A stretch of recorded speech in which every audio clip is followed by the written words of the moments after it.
Hey there, it's the last day of the year. So let me wish you in advance a very happy new year 2026.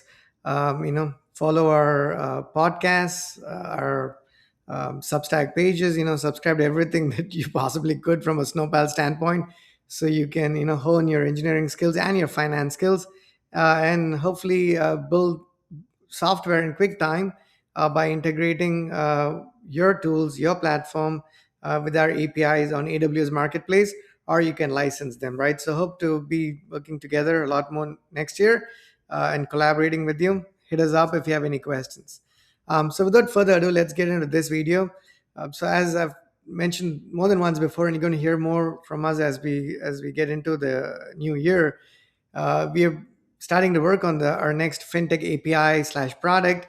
So a lot of our time is being spent in the market, right? Trying to learn the market to the extent possible, learn the limitations, the pain points. We have a number of them jotted down already. We've lived through those in the last many months, which is why we are building the tool to actually make life better for day traders, for investors, and for people in that industry, so to speak. There's going to be more content that relates to fintech, finance, engineering, yada yada yada. In this one, it's just before market's going to. I mean, it's about an hour and a half left for market to close on the last day of 2025. So I figured it's not a bad time to just do a few paper trades, right? And then do them while the market is open.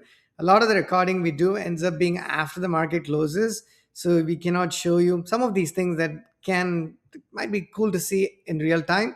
So if you're somebody who's never traded or invested, you're new, you're entering the workforce, or you're in college, you got some extra money, you decided to invest in your future, and you're looking at stock market, the stocks and options and whatnot. Maybe some of this is hopefully going to help you. Again, this is not financial advice. I'm not a financial advisor. This is purely for entertainment purposes. So, take it with more than a grain of salt. Okay, so let's get started. So, what I'm sharing here with you is actually, we use a few different platforms. E-Trade is one of them. What I've pulled up here is a native desktop app for E-Trade.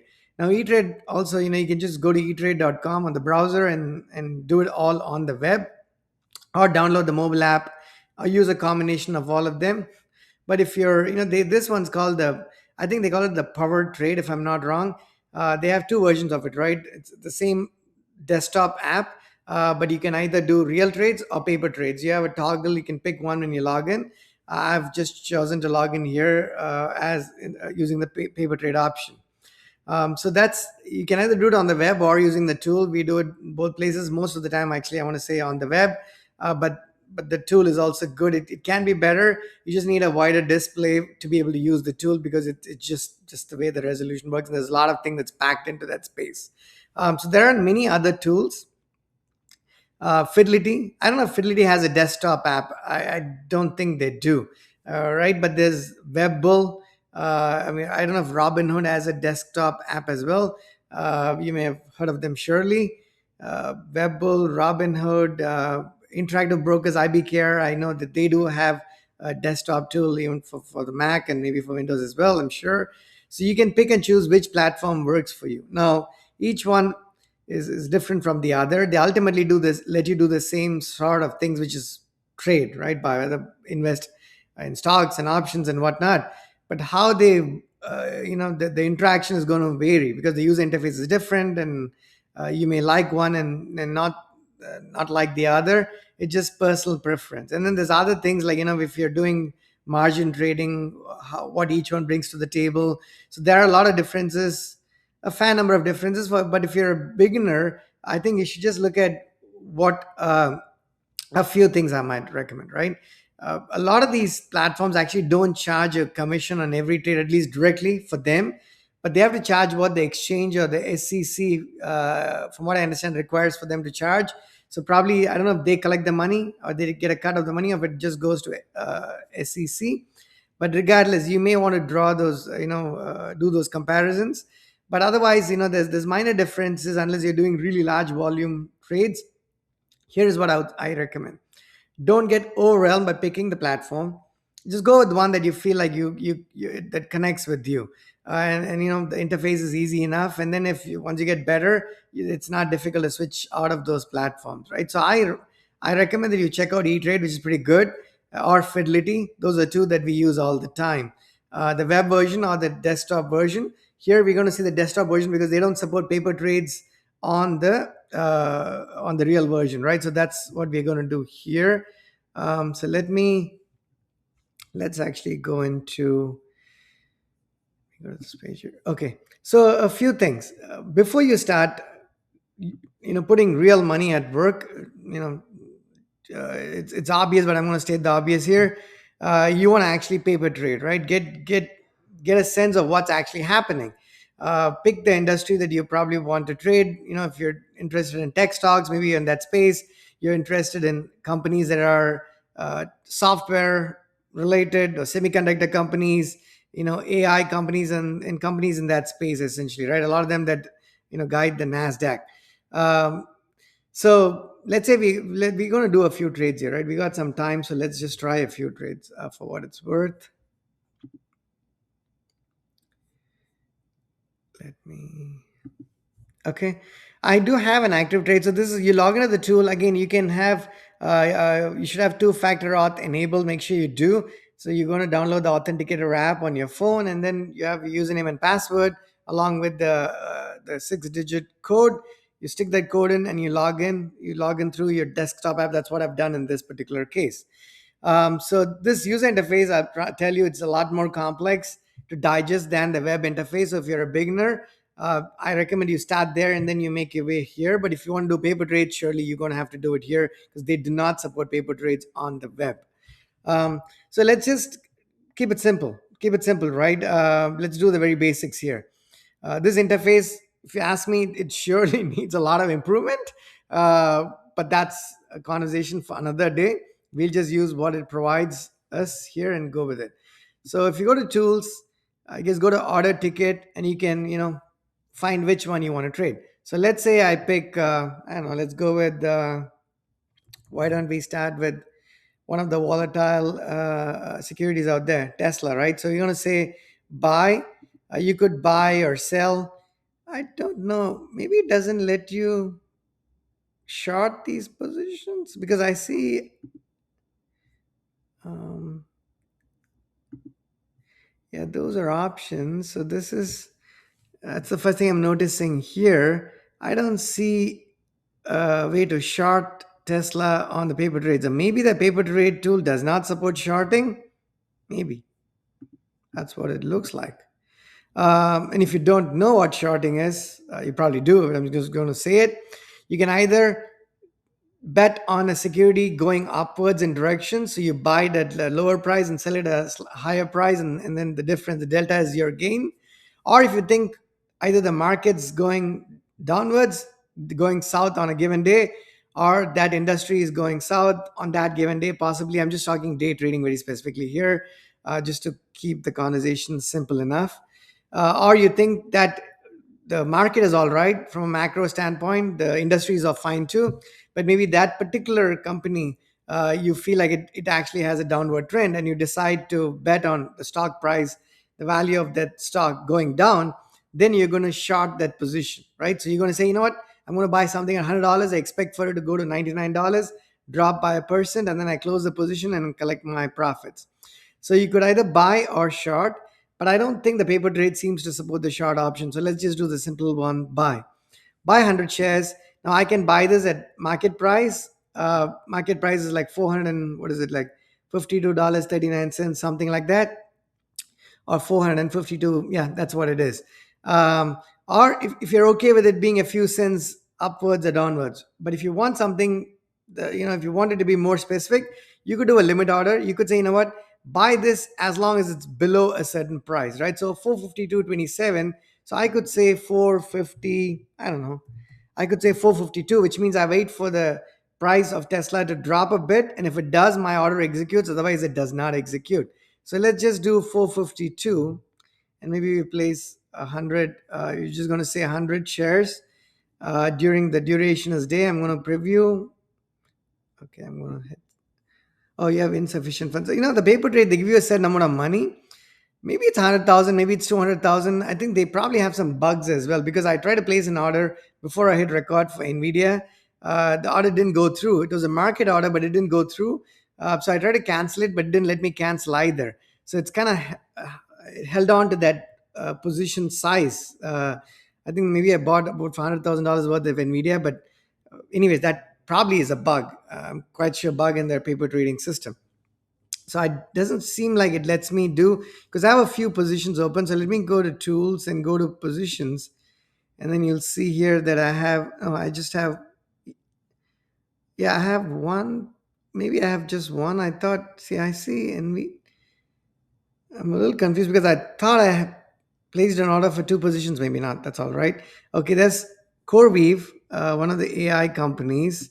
So CRWB, I bought them. Let's see if it gives me some details here. Cost basis, I bought them at $71.47. They've dropped about like 6 cents. So you know what? Let me try to go ahead and close that position. I'm going to say close. Again, I can choose to close it at market rate, or if I wanted to be a certain price, I can choose a limit order. But for now, I'm just going to choose market order. I'm going to hit preview. I'm going to submit and send. And if it's a market order, execute immediately. It says, see here, see the alert here. It says order was filled, 1,000 shares at that particular price, 71.40. So it's a few cents below where I was at for the day, right? I made the purchase at 71.47. So I lost 7 cents per share. So if you do it times 10 shares, it lost 70 cents. 100 shares, $7. If it's 1,000 shares, $70, right? So it's $70. And 7 cents seems like a small number, but 1% of $71 is 7 cents, correct? 770. No, no, I'm wrong. 10% is $7. 1% is $70, right? Sorry, 10% is $7.10. 1% is 71 cents. And 0.1% is going to be 7 cents. So we lost 0.1% on our purchase here, essentially, right? So that's what transpired there. So now we'll have some money to possibly do another trade. So I'm just going to go to order ticket here. And I'm going to say buy 100. Let me try, see if I can do a market order. It says buying power is $100,000, and this one is only 45,000. So it should let me actually place the order. It did. Let me see. Order was filled. So we ended up purchasing 100 shares of Tesla at $452.36.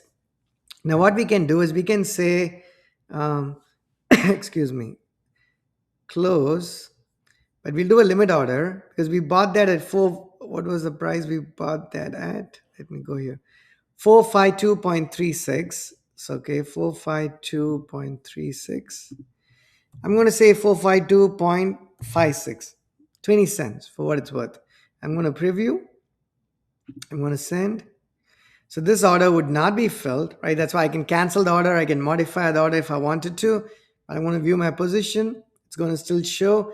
I'm not seeing an alert, and you can use different tools to track. You need a multitude of tools when you are trading. You need large screens and multitude of tools. You can start small with not spending money on these tools and platforms, but slowly but surely you're going to have to do a bit of investment, a cost center, if you will, to be able to make your trading experience better and more lucrative, whether you're a day trader or a short-term trader or a long-term trader. Just the type of tools you need for each of them are bound to vary, but you will still need those tools and platforms. Okay, so let me go back. We'll check options, watch list, exit plan. What is adjust? I don't use this paper trading tool, so to be honest with you, a lot of these widgets are very new to me, so I'm discovering them as I'm actually trying to explain them to you. Um, it's a lot more powerful. It has a lot more features than the web version. That much I will tell you, right? It's got a lot more features, and especially if you're doing options trading, you probably are going to be a whole lot better off doing them using the native desktop platforms. Okay, so I'm just trying to see. I want to see my open orders here. Order ticket. history orders. I go to orders. Okay. It says Tesla buy. It doesn't show me my. I'm just going to say today, filter by today. These are the ones that were filled. I want to see my open orders. I want to do a filter, status, open, apply. Okay, it says sell at 452.56, but the market price actually dropped. What did we purchase it at? 452.36, right? So it's actually dropping. So it's in a so just an example there. So you bought that at a certain price, it's a few cents below, and if you had the option to short it, which clearly we did not hear in this tool. I want to make sure I'm still recording. Yep, I am. We didn't. We would have been able to close the position and take some profit. Now again, we're doing 100 shares. Again, in terms of the volume of these positions, when you paper trade it, I'm glad that they restricted the amount of money, because my first thing I was going to look at is, can I do like a $10 million worth of paper trade, which doesn't make any sense. So they have that number, because they could have literally given you any amount of money, because it's still paper money, but it wouldn't make sense, because you wouldn't understand what the reality of the situation could potentially be, because you may not have the kind of money. So I want to say that you want to paper trade, you want to start no matter what the tool actually gives you. Like it gives you maybe 100, maybe $200,000. But if you do not have that much money, or if you don't plan to invest that much money in the market, you probably should not be paper trading that much money. Start with the amount of money that you're willing to bring to the market. And you probably only want to bring that much money to the market that you're actually willing to lose, literally, right? Meaning if you brought $10,000 and if you lost them, technically, I mean, literally, if you lost all of that money, and your lifestyle should still be all right, because things can go haywire when you're investing in the stock market. Now it's not going to drop 100%, but you got to be careful, right? So you bring money that either you are willing to lose, some of it at least, or you do not need it in the near term or the short term future. So because if you're an investor, you're planning for the long haul, so it does not matter. But if you're a day trader, you're going to have to do things differently. Now there's to each their own. There's a lot of variations to this, so it'll be overwhelming if I try to go into every permutation and combination. So let me try to keep it at the 30,000 foot level as much as possible. If you have a $10,000 that you're willing to wanting to invest, use only $10,000 from paper trade money, from the amount of money that E-Trade or any other platform gives you as paper trade money. You take the $10,000 and then you start trading with that. The pain here is it doesn't let you short. Maybe another platform lets you do it. I don't know. And from a paper trading standpoint, I think that's just as important a tool, a type of trade as any shorting. But again, to get started, maybe you don't want to do it because it's a whole lot riskier. Because see, if you bought a position, like we bought Tesla for $452.36, what's the worst that can happen? I mean, not practically, but theoretically. Theoretically, it can go down to $0 and you lost every dollar that you invested, right? So if you invested at $10,000 on Tesla, Tesla shut shop, you lost $10,000. But if it goes up, you make the money and so on. But if you shorted Tesla at say this price and they went up by 10%, then you lost 10%. If they went up by 50%, you lost 50% of your investment. If they went up by 100%, you lost 100% of your investment. But that's not where it stops. Now if a Tesla goes up tenfold to $4,520, and if you ask Kathy Wood, maybe she might say that, or maybe she closed her positions, I don't know. Arkwood, the investment company that she runs, if it goes up by 10 times 10x, then you can theoretically lose 10 times, like 1,000%, right? So the really risky part is with shorting, there's theoretically no limit on what you could potentially lose. Now there kind of is a limit, because you're going to see margin calls, and your company, your brokerage is going to ask you to close those positions or cover that position, because you don't have that much money in your account. So if you don't do it, or you either don't close some of those positions, meaning cover. If you shorted 100 shares of Tesla and it went up significantly, and you don't have enough money in your account, you're going to get a margin call from your brokerage, and you're going to have to close some of that position by covering that, right? When you buy, you sell. When you short, you cover. You're going to cover it, and if you don't do it on time, or you don't bring more money to the table to your account, they're going to force close it for you, right? And cover some or all. So you run that risk, right? Margin call is not a good thing. Definitely not a good thing. But theoretically, you could lose a lot of money. So you're gonna have to be even more careful when you're actually shorting, when compared to doing a regular buy. Now, when you talk risk, buying shorting a good company like Nvidia is risky, obviously, right? Really risky. Um, Buying them is still risky, but not so much. One might argue. But if you take a company on the other side of the spectrum, like Sweet Green, which is a food, a salad restaurant, they had a great run last year, and they've dropped, I think, about 70% this year. Buying Sweet Green, if you ask me, I would say is probably riskier than shorting Sweet Green. Just my opinion at this point of time. It could change tomorrow or maybe a few hours after I end this recording. But that's what I feel at this instant of time. So it depends on the type of security, the industry, what's happening in the micro and the macro environments, that you determine what the risk levels are and what risk tolerance you have, how risk averse you are, how much risk you're willing to take, and then you size that position accordingly. Sizing is extremely important. You have $10,000, you could either go all in with a trade on $10,000, not the best idea, right? I mean, you can look up, read online to see what's the safest, depending on the type of trader you are, how much money you can potentially invest, or you should invest in a single security. 100% is all or nothing. If it does well, if the trade goes in your direction, you're in great shape. But if it doesn't, not so much, right? So you want to diversify. Other end of that investment pattern is how much diversification you want to do. You could take $10,000, buy a security, do a trade for $100, right? Your investment is $100 on one security, and you can purchase 100 of them for $10,000. That's the most, that's one end, other end of the spectrum, where you're super diversified. But I did a podcast on this not too long ago, where I said I saw a word online which is interesting. You spell diversify differently. DIWORS, uh, DIWORSIFICATIST TION. I would write this better than I'm spelling it by not looking at it. Essentially, it's a diversification, meaning you over diversify to a point where it's no good, right? If the market plunged, you're still all right because you're over diversified, so you didn't lose a lot of money. But if the market did very well, you probably making very little money as well. So you have to find a balance as to how much you want to invest and how concentrated versus diversified you want to be. But if you're getting started, $10,000, I want to say, if you're doing paper trading, go with like no more than five investments, right? Five trades, five securities.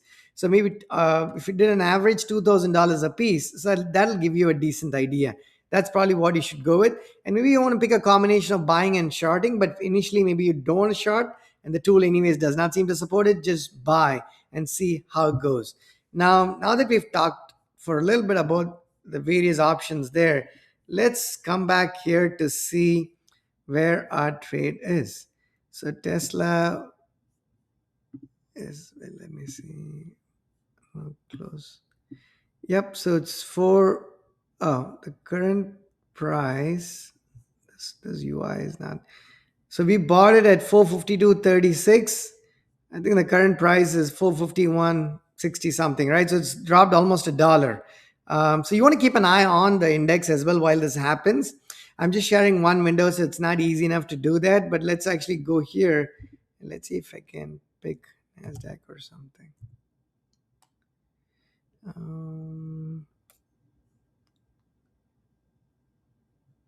Pre-market total return index. I'm trying to find. Yeah, no, that's not the one. These the actual index for Dow and Nasdaq. When you go to these tools, I always have it. Okay, let's go to. You could actually pick the S&P, or maybe it's a DJI, right? Yep, that's what it is. So the Dow is down 184 points, right? So DJIND, and for Nasdaq, let's see.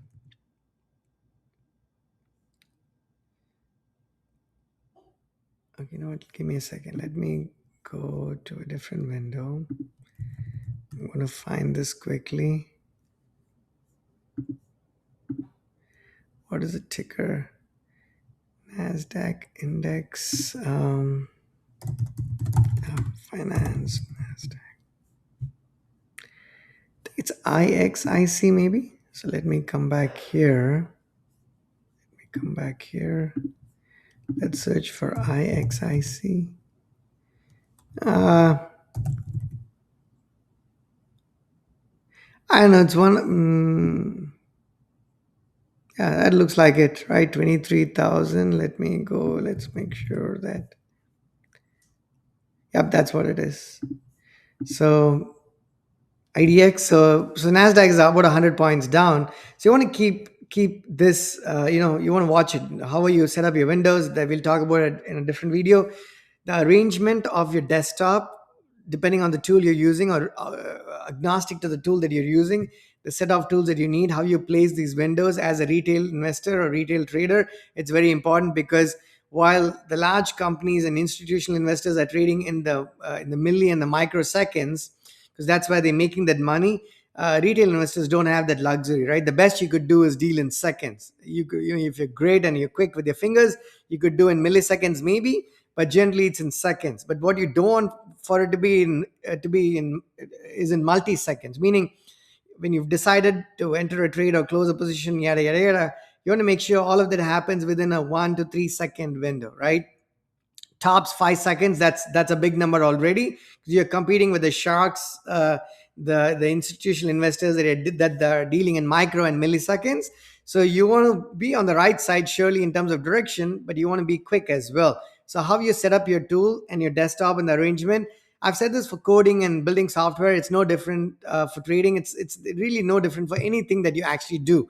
How organized you are in terms of the arrangement of the windows that you have, and is actually very interesting and important. And maybe I'll do a separate video on that and we can explore that. So anyway, so it's dropping the Nasdaq. So maybe tech companies are actually, from a standard deviation standpoint, they are in sync. They looks like they are in this, at least is in sync with where the index is. So anyway, so it's 451, and you might decide I don't want to take any more of a loss here. So let me just go and close this position. Like I think we already probably even have an open order to close this. So let me go to orders. Yep, there is an open order. So I'm going to have to cancel this order. So I canceled the order, it canceled it. Now I'm going to go here, go to tools, go to positions, go here. See, you notice how many seconds it's taking? That's too much, right? So depending on if you get used to the tool, you figure how to keep these windows and widgets open so you don't have to go back and forth. You just do it all within a 2 to 3 second window, if not sooner. So I'm just going to do a market order. I'm going to say preview and I'm going to say send. And I should see an alert shortly here. It did. So I closed it at 451.63, right? So let me go to tools and let's go to maybe alerts here or messages. Alerts. Oh no, this is to set up new alerts. I was just going to look up my existing alerts, but I don't know where it's showing. Maybe I'll go to messages then. Yep, that's where it shows up. So we bought Tesla at 452.36 and it dropped by almost a dollar, right? How much did it drop by? 73 cents, right? So we lost 73 cents per share. So you can do the math, right? For 10 shares, it's basically, for 100 shares, it's $73, right? It's simple in this case. So we lost 70 bucks. So now you have to make the 70 bucks, $73 to break even for the day and then make more money. When we talk day trading for a second, that's where things get very challenging. It's not like you're starting somewhere and you can only go up. Surely you can go down too. And when you go down, you have to make up the losses and then make the profits. So how much you trade, how big you trade, how frequently you trade during the course of a day or a week or a month, it depends, right? You need to have a trading strategy. This video is not about trading strategies. This video about just giving you some exposure to a tool, a platform like eTrade, a paper trade account, and just trying to encourage you to do these paper trades. So you can now that we've done a bunch of trades here, we can go look at the performance for the day. And it says $0, which is wrong. That's why I said the tool probably is not, it's got its fair share of bugs. I've done a few trades. We lost money here. So we should see something show up, but it does not, right? It does not. It shows nothing. So which is wrong. And it's not helpful. So you probably have a different log or a ledger where you can track this, or have a different tool to help make this work. So you need a combination of tools, like I mentioned, because if you see today, I think in terms of actual orders, let me go to orders. Let me make this screen a little bit wider. Bigger. Okay. So buy Amazon, sell Amazon, buy Nvidia, sell Nvidia, buy CoreWeave, sell CoreWeave, buy Tesla, sell Tesla. So we bought Amazon here at 231, sold it at uh, Oh, why does it? This is the market rate. Sorry, no, that's not what I want to look at. I'm going to expand this. We bought Amazon at 232.01, sold it for a 10-cent profit. Nvidia, 1 cent profit per share. CoreWeave, 7 cent loss. And then Tesla, it's about, what is it? Like that is 673 cents, right? So you can see we made money in one case, a couple of cases, and then lost money in other scenarios. And then you do the net, probably maybe negative for the day here. So it's today. This shows you all the orders, and you can see how you did. That and you're doing it. Pick the, we randomly picked a few positions here, right? Like Tesla securities, Tesla, and I had done Corby before I got on the call to record. But you want to perhaps have, and when we talked about diversification, let me end this video with just by stating that. So when we talk diversification, it means one of many things. It means you decide to invest a certain amount of money, and you want to have that money be diversified across securities now, because you didn't want to go all in on one position. Now, when you did that, you could do one of many ways. You could say, I want to diversify uh, within the same industry, within the space of semiconductors. So I might buy Nvidia, I might buy AMD and Broadcom, and some of those companies, uh, maybe TSMC and ASML. They're all within in that same industry, in that same segment. You're still diversified because you're not putting all your money in one security but on multiple securities, so you're better off. If one didn't do well, the other did well, you're all right. But if the entire industry took a beating, then you're not in great shape. So you're still better than going all in on one or two, but you're still you're not diversified across industries. What you could then do is say, of the $10,000, I might invest $5,000 on tech or semiconductor stocks, $5,000 on software companies, right? Or you could break it down even further: 2,000 on software, 2,000 on semiconductors, 2,000 on consumer discretionary companies, things of that nature. That way, if one industry took a beating, you're okay because your other $2,000 are going to do okay because the other industry did all right. And then further within that $2,000, you've diversified between, across multiple securities. So if one of them took a beating because something changed at a micro level, maybe their CEO stepped down and they have a new CEO and the market didn't react well to it. It is not an industry wide impact, but just a company specific impact. So you're still doing okay. Now it's finance is all about risk versus rewards. If you want to play too safe, you probably don't want to make too much money either. So you have to draw a balance. How much money are you investing? What kind of securities are you going to invest in? What industries do you want to pick? What is your risk tolerance? What are your risk tolerance levels? And maybe they're specific to industries as well. Maybe you're willing to take more of a risk in one industry like the tech industry because you're an engineer and you believe in these companies, but you're not willing to take as much of a risk when it comes to maybe food companies, right? Maybe you don't trust Shake Shack and Sweet Green or Kava as much as you trust Nvidia and Broadcom. So it just depends how much you want to invest in which industry and what company security within that industry, and what is your based on your what are your risk tolerance levels, and based on that you want to set your stop losses. So you want to protect, right? You want to have a stop loss for sure. There's different kinds of stop losses, but again, we are 30 minutes in. I don't want to talk about it in this video. We'll talk about it in perhaps in the next ones.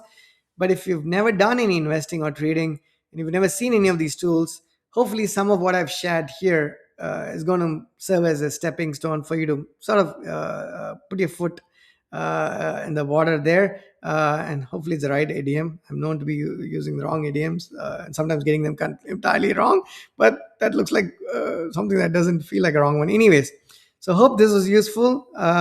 Talk soon in the new year. Bye bye.